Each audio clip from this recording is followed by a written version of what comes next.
China has a plan: dominate the Indo-Pacific, take Taiwan, and control the South China Sea. But one nation is quietly, stubbornly standing in its way. And now, in 2025, Beijing is fuming. Why? Because the Philippines is no longer the pushover it once was. The Philippines, now backed by global allies and a fast modernizing military, Manila has become a geopolitical thorn too sharp for China to ignore. This is how the Philippines is reshaping the future of Asia, and why Beijing is running out of moves. In the vast blue sprawl of the Indo-Pacific, a silent contest is boiling. Not just for territory, but for dominance.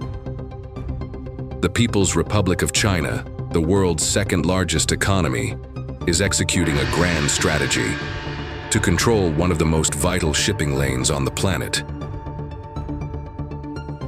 to extend its influence over the nation of Taiwan, and to redraw the map of Asia on its terms. But there is a problem. A nation once overlooked, a former colony once ravaged by war, now rising again with purpose and power. That nation is the Philippines, and in 2025 it has become a thorn in China's ambitions. To understand why China is fuming, we must first understand what it's trying to build.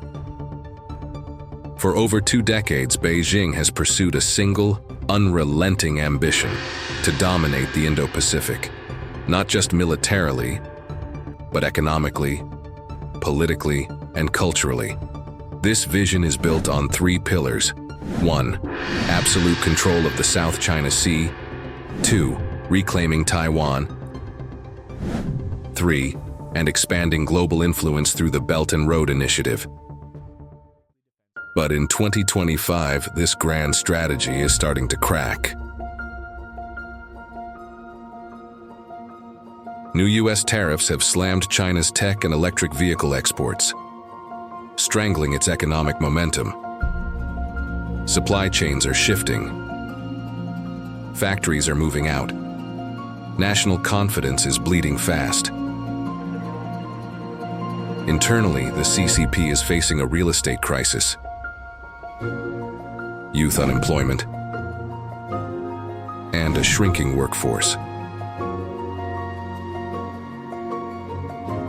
Add growing dissatisfaction with Xi's tighter controls, and the empire isn't as solid as it looks. And if that wasn't enough, China's maritime playbook is facing a direct, determined, and defiant response. Here and now is the Philippines, once considered a minor player in China's game. The archipelago has now become the thorn in Beijing's heel. I will not preside over any process that will abandon even 1 square inch of territory of the Republic of the Philippines. With a growing web of alliances, newly placed advanced missile systems, and a bolder foreign policy, the Philippines is no longer ducking for cover. It's staring the dragon in the eye. In 2025, it's not just Chinese warships in the West Philippine Sea. It's Philippine Navy fast attack craft, frigates and missile corvettes. It's U.S. spy planes and coastal anti-ship missiles. It's Japanese radars and surveillance. It's a wall of deterrence, and it is growing. China's grand ambitions haven't disappeared, but their path to power, it is getting treacherous. And the Philippines, once seen as a vulnerable nation in the path of a giant, now stands like a sentinel at the gates. In the face of mounting regional tensions, the Philippines has embarked on a significant transformation, transitioning from a historically under-equipped force to a modern military power. In 2025, the Philippine government allocated a record-breaking $4.65 billion defense budget, a 12.3% increase from the previous year, signaling a serious and decisive shift towards territorial defense and modernization. The Philippine Air Force is gearing up for a major leap in firepower, doubling its fleet of FA-50PH light combat jets and a 29B Super Tucano attack aircraft. But it doesn't stop there. The nation is setting its sights higher, allocating funds for the potential acquisition of next-gen multi-role fighter aircraft, ushering in a new era of aerial dominance and counterinsurgency precision. The Philippine Navy, riding a wave of increased modernization funds, is adding serious muscle to its fleet, commissioning the Rizal and Malvar-class missile frigates, each a floating fortress in contested waters. Meanwhile, the Army has bolstered its shoreline firepower with the game-changing BrahMos missile system, 3 full batteries now standing watch over the nation's vulnerable coasts. But make no mistake, hardware alone won't deter a rising superpower like China.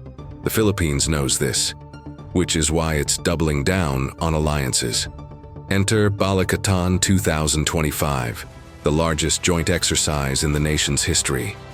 Over 18,000 troops from the USA, Philippines, Japan, and Australia are now training side by side, sharpening coordination, testing firepower, and sending one unmistakable message.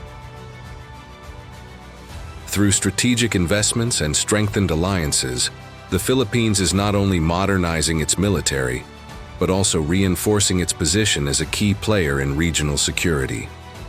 For years, the South China Sea has been a chessboard of intimidation, dominated by Chinese gray zone tactics, water cannons, shadowing, and unlawful claims. But in 2025, something has changed. China's maritime militia once roamed freely, intimidating Filipino fishermen and blocking supply missions. But now, those incidents have decreased, and it's not by coincidence.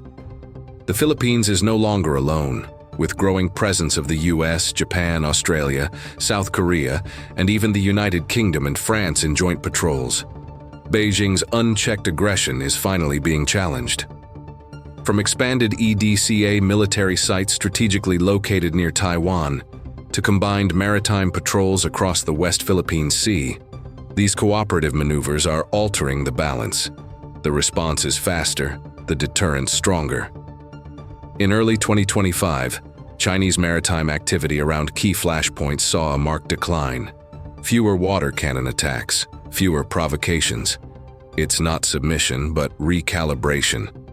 Analysts suggest China is adapting, wary of provoking a broader confrontation as the Philippines leverages growing international support. The tides are turning in the South China Sea, and the Philippines, long underestimated, is now a current too strong to ignore. Now the question is this the dawn of a stronger Indo-Pacific alliance, or the calm before the storm? 2025 marks a turning point, not just in the Indo-Pacific, but in how the world sees the Philippines. Once the underdog, Manila now holds strategic weight. With enhanced military sites, upgraded naval capacity, and an expanding web of alliances, it has become a keystone in the Indo-Pacific puzzle.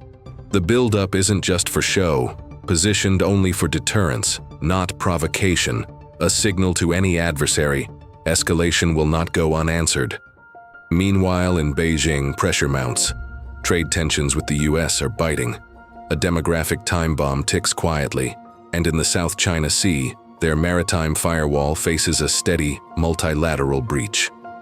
The next chapter will be uncertain, but revealing. China may double down through cyber influence, gray zone tactics, or legal warfare. Or it might recalibrate its ambitions, focusing inward as the external resistance stiffens. For the Philippines, it's about readiness, not recklessness, about standing tall, not standing alone, and about proving that even a smaller nation, when united and resolute, can cast a shadow far greater than its size. The winds of the Indo-Pacific are shifting, and in this rising storm, the Philippines is no longer just a thorn in China's ambitions. It's a force to be reckoned with. Could there be a better way for the Philippines to manage such a situation? We'd like to hear from you. Let us know what you think. Like, share, and sound off in the comments below.